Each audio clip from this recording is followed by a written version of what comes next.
शुरू। अच्छा, ये लेक्चर अगला हमारा है थ्रोम्बोएम्बोलिज्म, और ये भी प्रोफ का सवाल है। प्रोफ में कई दफा से सवाल हमारा केएमयू में आ चुका है। पेशेंट थ्रोम्बोएम्बोलिज्म का वही बात है, प्रेजेंट कैसे करेगा। एक साइड यूजुअली 80% यूनिलैटरल काफ की टेंडरनेस है, पेन है, या कुछ भी आपकी यूनिलैटरल है, ठीक हो गया। उसके आपको पेल्विक पेन हो सकता है या कुछ, लेकिन ऐसी प्रेजेंटेशन आएगी। क्या है? यूनिलैटरल काफ पेन, स्वेलिंग, साथ या पेल्विक पेन हो या ना हो, ठीक है। तो मोस्ट कॉमन प्रेजेंटेशन ऐसी होती है इसकी, थ्रोम्बोएम्बोलिज्म की। क्या होता है? डीप वेन थ्रोम्बोसिस, ठीक हो गया। और अगर यही प्रेजेंटेशन आपके पास होती है और साथ आपको कह दे वो के साथ छोटा सा ब्रेथ है, तो फिर क्या हो जाएगा? वो पल्मोनरी थ्रोम्बोएम्बोलिज्म हो जाएगा। और पल्मोनरी भी आया हुआ है प्रोफ में और नॉर्मल भी आया हुआ है। और अच्छा, ये जाता कैसे है? यहाँ से डीप वेन थ्रोम्बोसिस आता है, एम्बुलेंस यहाँ से आया, डीप वेन थ्रोम्बोसिस यहाँ से आया, फेमोरल में गया। फेमोरल कहाँ ड्रेन होती है? इंफीरियर वेना केवा में। इंफीरियर वेना केवा में चला गया, इंफीरियर वेना केवा से राइट साइड ऑफ हार्ट पे चला गया, राइट साइड ऑफ हार्ट जाके लंग में लंग के वेसल में चला गया और थ्रोम्बोएम्बोलिज्म हो गया। कभी कभार रेयर कंडीशन में ऐसा होता है कि यहाँ राइट साइड पे इतना प्रेशर डेवलप हुआ हो कि राइट से लेफ्ट पे चले जाए, और लेफ्ट से कहाँ जाएगा वो? अल्टीमेटली आउटर सीधा ब्रेन, और पेशेंट एक्सीडेंट मर जाता है। लेकिन ये रेयर केस में होता है, यूजुअली यहाँ से आके ये राइट साइड पे लंग आ जाता है, ठीक हो गया। ये हमारी प्रेजेंटेशन है। प्रिवेंट कैसे कर सकते हैं हम लोग? प्रिवेंट के लिए बेस्ट तरीका ये है कि बेड रेस्ट लिमिट करो। इसलिए कहते हैं प्रेगनेंसी में, और हम देखते हैं वार्ड में वो डॉक्टर आके कहते हैं टांगे हिलाओ, क्योंकि अगर एक जगह रुकी रहेगी थ्रोम्बोसिस उतना हाई चांस होता है। बेड रेस्ट क्या करो? लिमिट करो आप अपना। उसके अलावा एक होती है थ्रोम्बोएम्बोलिक स्टॉकिंग्स। अब जो लेजेंड को तो पता होगा स्टॉकिंग्स क्या होती है, बट जिनको नहीं पता स्टॉकिंग्स क्या है, वो आप लोग ऐसा समझते जिस तरह बचपन में लेगी पहनती थी लड़कियां, वो लेगी पहनती है फ्रॉक के नीचे एक टांग, नॉर्मली समझ लो सॉक्स जो है वो आपकी यहाँ तक आती है, यहाँ तक आती है, ठीक है। स्टॉकिंग्स बोलते हैं, गोरे पहनते हैं लोग। तो स्टॉकिंग्स आप पहनते हैं प्रेशर वाली, तो उससे ये होता है आपको दबा रहता है, हिलता रहता है, तो आपको नहीं होती, तो ये एज यूज करते हैं स्टॉकिंग्स। या फिर तीसरा काम ये, आप अगर आपको लग रहा है पेशेंट बहुत हाई रिस्क है, अब हाई रिस्क पेशेंट कौन है हम आगे बताएंगे, तो आप as a prophylaxis low molecular weight heparin दे दो। ये तीन तरीके हैं प्रिवेंशन के। कौन कौन से हैं? बेड रेस्ट कम करो, थ्रोम्बोएम्बोलिज्म, स्टॉकिंग्स पहनो और लो मॉलिक्यूलर वेट हेपारिन। अच्छा, अप्रोच में ये सवाल आया था कि इनुमरेट 6 रिस्क फैक्टर्स ऑफ थ्रोम्बोएम्बोलिज्म।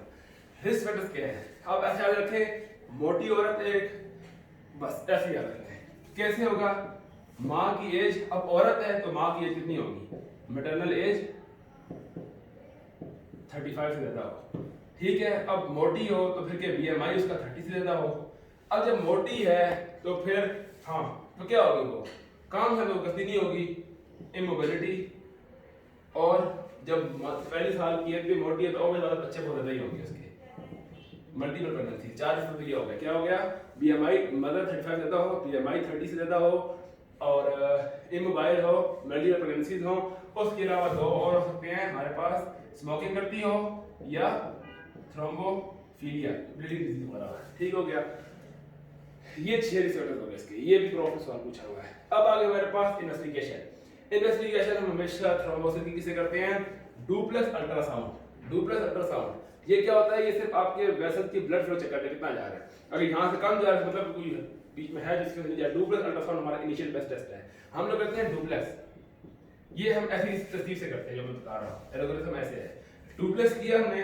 अब अगर मेडिसिन की बात करें, मेडिसिन में तो इसके बहुत ज्यादा टेस्ट है, पल्मो में बहुत ज्यादा लिखे हुए हैं, डिटेल पल्मो में ही पूछी जाएगी, लिखनी है, यहाँ के लिए इतना काफी है। डुप्लेक्स अल्ट्रासाउंड करेंगे हम लोग, ठीक है। अगर ये नेगेटिव आता है, सपोज ये नेगेटिव आ गया, अब पेशेंट हमारे पास अगर लो रिस्क पेशेंट है, मतलब उसके अंदर ये वाले कोई भी हिमसे कंडीशन नहीं है, ना वो मोटी है ना वो ये है, लो रिस्क पेशेंट है, ये नेगेटिव आया, तो हम लोग समझ लेंगे यार कि लो रिस्क प्लस नेगेटिव, ठीक है यार इसको नहीं होगा, ड्रग जो है हेपारिन डिसकंटिन्यू कर दो। लेकिन अगर नेगेटिव आया है, लेकिन मान जो हाई रिस्क पेशेंट है, पेशेंट जो हमारा क्या वो हाई रिस्क है, तो फिर क्या करो? इसको रिपीट करो, डॉपलर रिपीट कर लो, या फिर आप MRI मैग्नेटिक रेजोनेंस वेनोग्राफी कर लो। समझ आई बात? क्या डुप्लेक्स अल्ट्रासाउंड स्टार्ट लेंगे, नेगेटिव आता है तो अगर नेगेटिव लो रिस्क पे आता है छोड़ दो, ड्रग नहीं होगा। लेकिन हाई रिस्क पेशेंट है दोबारा करके देख लो, शायद पॉजिटिव आ जाए, या फिर वीनोग्राफी करके देख लो। ये तो इसका हो गया, आपको डीप वेनस थ्रोम्बोसिस पता चल गया। अगर पल्मोनरी थ्रोम्बोसिस सस्पेक्ट कर रहे हो आप कि इसको पल्मोनरी थ्रोम्बोसिस है, पहले हम क्या करेंगे, पहला टेस्ट लंग का कोई भी इनिशियल बेस्ट टेस्ट हमेशा एक्सरे होता है। एक्सरे करके देख लो, आपको पता चल जाएगा। या तो अगर नहीं है, इसके अलावा हम क्या करते हैं टेस्ट, वेंटिलेशन परफ्यूजन स्कैन। इसका ऐसे है कि आप जितने सांस ले रहे हो उस हिसाब से आपकी बॉडी को ऑक्सीजन मिल रहा है नहीं मिल रहा, नाम रख लो वेंटिलेशन परफ्यूजन स्कैन, डिटेल में शो क्या है। ये दूसरा टेस्ट है। और तीसरा टेस्ट हमारे पास होता है contrast enhance pulmonary angiography. Direct आप अपने एंजियोग्राफी लंग के मसल को देख लेते हो है मसला या नहीं है। तो क्या टेस्ट होगी, इन्वेस्टिगेशन डुप्लेक्स अल्ट्रासाउंड होगी वेनस थ्रोम्बोसिस के लिए, नेगेटिव आती है, लो रिस्क है छोड़ दो, नेगेटिव और हाई रिस्क है दोबारा करके देख लो, या मैग्नेटिक वीनोग्राफी कर लो, फिर ब्लड देख लो, पता चल जाएगा। अगर लंग में देखना है एक्सरे कर लो, वेंटिलेशन परफ्यूजन स्कैन कर लो, और कॉन्ट्रास्ट इनहैंस पल्मोनरी एंजियोग्राफी कर लो। ये हो गया। अब आखिरी चीज रह गई ट्रीटमेंट। ट्रीटमेंट हम क्या करेंगे, ट्रीटमेंट में पहली चीज हम क्या करते हैं, लो मोलिकुलर वेट हेपारिन, ठीक हो गया। इसके बाद अगर थ्रोम्बस बन चुका है तो हम जो थ्रोम्बस को तोड़ता है, कौन सी ड्रग है वो, नहीं स्ट्रेप्टोकाइनेज देंगे, स्ट्रेप्टोकाइनेज, उसको हम स्ट्रेप्टोकाइनेज देंगे कि वो थ्रोम्बस जो है उसको तोड़ दे, ठीक हो गया। ये ड्रग थी हमारी एक। और दूसरी, अच्छा अगर ये नहीं होता है, एक और तरीका हमारे पास ये है, थ्रोम्बस को हम लोग खोल के किसी तरह भी रिमूव करते हैं, थ्रोम्बोटमी जो भी कहते हैं, थ्रोम्बस रिमूव कर देता है। और एक आखिरी तरीका हमारे पास होता है इंफीरियर वेना केवा फिल्टर,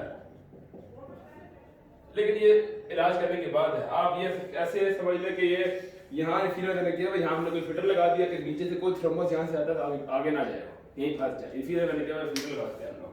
तो ड्रग की ट्रीटमेंट क्या हो गई, आपने ट्रीटमेंट शुरू करनी है, पहले वही शुरू करनी है, पहली बात लिखनी है detail examination, detail history, relevant investigation. Investigation लिख देंगे कि अगर नीचे सिर्फ तो डुप्लेक्स अल्ट्रासाउंड और मैग्नेटिक MRV, और अगर चेस्ट आपका लंग इन्वॉल्व है चेस्ट एक्सरे, साथ हो गया तो वेंटिलेशन परफ्यूजन स्कैन, और कौन सा था तीसरा, पल्मोनरी एंजियोग्राफी। और ट्रीटमेंट में क्या है, ड्रग में लो मोलिकुलर वेट हेपारिन देती, स्ट्रेप्टोकाइनेज देती, तोड़ दे, नहीं है तो बस फिर सर्जरी करके निकाल लो थ्रोम्बस और इंफीरियर वेना केवा का फिल्टर लगा दो। तो ये हमारा टॉपिक था। और इस वजह क्या थे, वही थी, मोटी है लड़की, माँ मोटी है, 35 से ज्यादा की है, BMI 30 से ज्यादा है, मल्टीपल प्रेगनेंसीज हैं, ओबीस है तो वो इमोबाइल है, स्मोकिंग करती है, थ्रोम्बोफिलिया उसको। और प्रिवेंशन कैसे करते हैं, थ्रोम्बोएम्बोलिक स्टॉकिंग्स, इमोबिलिटीज की छोड़ दो आप लोग, और तीसरी बात उसको लो मोलिकुलर वेट हेपारिन दो। तो ये थ्रोम्बोएम्बोलिक खत्म हो गया, और ये प्रोफ का इंपॉर्टेंट टॉपिक है, पास में 2-3 दफा आया। Thank you.